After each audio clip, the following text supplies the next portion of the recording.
యువత ఓటు వేయకుంటే ప్రజాస్వామ్యానికే చేటు అని గుంటూరు జిల్లా తెలుగు యువత అధ్యక్షులు రావిపాటి సాయికృష్ణ గుర్తు చేశారు. ప్రియదర్శిని విద్యా సంస్థలో మై ఫస్ట్ ఓటు సిబిఎన్ పై శనివారం అవగాహన సదస్సు జరిగింది. ఇందులో భాగంగా డమ్మీ ఈవీఎంల ద్వారా తెలుగు యువత నాయకులు విద్యార్థులకి అవగాహన కల్పించి మాట్లాడారు. దుగ్గిరాల మండలం టీడీపీ అధ్యక్షురాలు అనిత, తెలుగు మహిళా రాష్ట్ర ప్రధాన కార్యదర్శి జయసత్య, జంగాల వెంకటేష్, మహేష్, అశోక్, లీలాకృష్ణ, ఖాసింబాబు తదితరులు ఈ సదస్సులో పాల్గొన్నారు.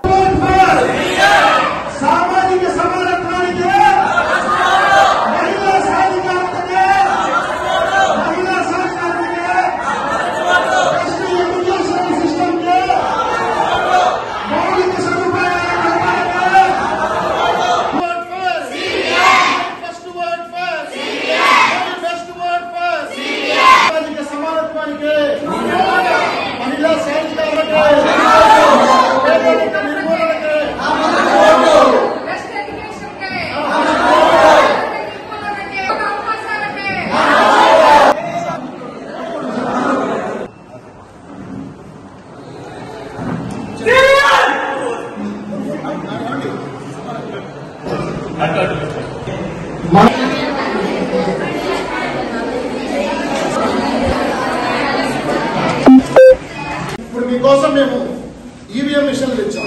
అంటే మీరు ఫస్ట్ టైం ఓటేస్తున్నారు కదా, మీకు ఎట్లా అయ్యారో తెలుసా? అంటే నేనంటే ఒక 4 సార్లు వేసా ఇప్పటికి.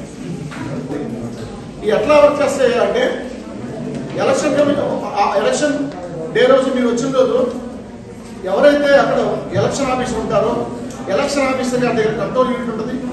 మనం ఓటర్ గుర్తింపు కార్డు చూపించిన తర్వాత పోలింగ్ బూత్ ఏజెంట్స్ ఉంటారు ప్రతి పార్టీకి.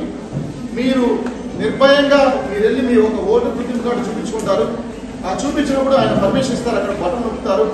ఆ నొక్కిన వెంటనే సీక్రెట్ ఛాంబర్ ఉంటుంది, అక్కడ ఎలక్ట్రానిక్ ఓటింగ్ మిషన్, పక్కన వివిప్యాట్ అనే యూనిట్ ఉంటుంది. ఎలక్ట్రానిక్ ఓటింగ్ మిషన్ లో ఈ విధంగా అభ్యర్థుల పేర్లు వరుసగా ఉంటాయి. ఇక్కడ మేము బిహాఫ్ తెలుగుదేశం అని జనసేన పార్టీ తరఫున మేము రావడం జరిగింది కాబట్టి 2 గ్రూపులే పెట్టాం, మీకు అవగాహన కల్పించినట్టు. ఇక్కడ name of the candidate, election symbol, bulb అంటే రెడ్ కలర్ లైట్.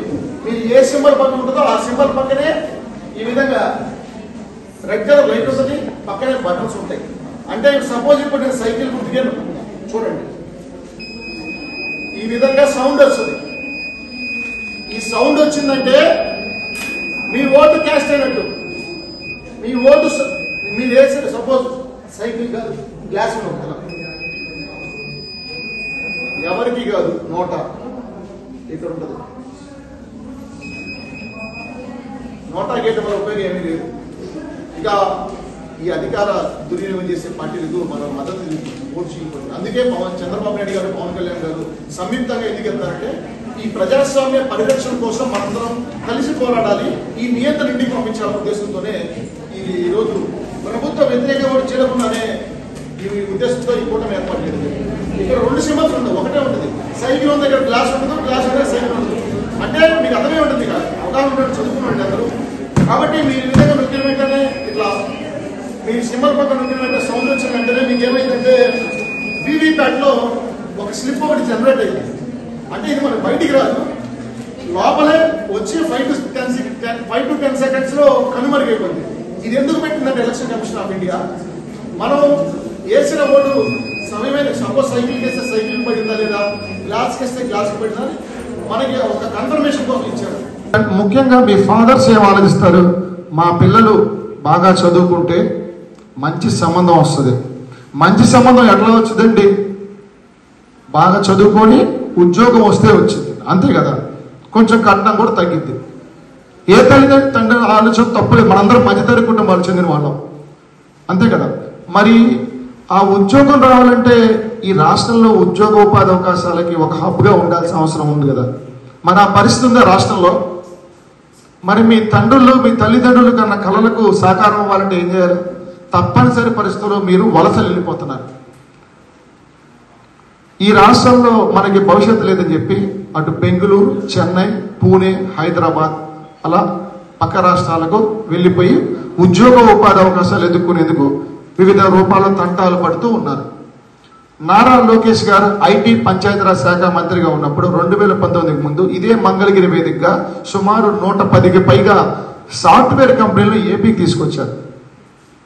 మరి ఈ ప్రభుత్వం అధికారంలోకి వచ్చాక వీళ్ళ భయభ్రాంతులకు గురి చేయటం వల్ల ఆ పరిశ్రమలు హెచ్సిఎల్ వెళ్ళిపోయింది, కియా అనుబంధ సంస్థలు వెళ్ళిపోయినాయి, రిలయన్స్ వెళ్ళిపోయింది, ప్రకాశం పేపర్ మిల్ వెళ్ళిపోయింది, ఫ్రాంక్లిన్ టెంపుల్ వెళ్ళిపోయింది, లులు అదానీ గ్రూపులు వెళ్ళిపోయినాయి.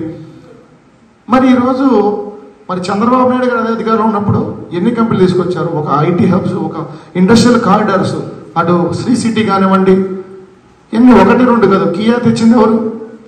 ఇవాళ ఈ ప్రభుత్వం యొక్క బెదిరింపులు తట్టుకోలేక కియా అనుబంధ సంస్థలు, అంటే ఒక కారు తయారు చేయాలంటే ఎన్నో నట్లు, బోల్ట్లు, రెచ్చులు చాలా ఉంటాయి, వాటన్నిటినీ నాసిక్కి వెళ్ళిపోయారు ఈ ప్రభుత్వానికి దండం పెట్టేసి. అంటే ఈజ్ ఆఫ్ డూయింగ్ బిజినెస్ లో నెంబర్ 1 స్థానంలో ఉన్న ఏపీ గత ప్రభుత్వ హయాంలో ఇప్పుడు అట్టడుగు స్థానంలోకి వెళ్ళిపోవడానికి కారణం ఎవరు? మొట్టమొదటి ఓటు వేసిన యువకులు కాదా?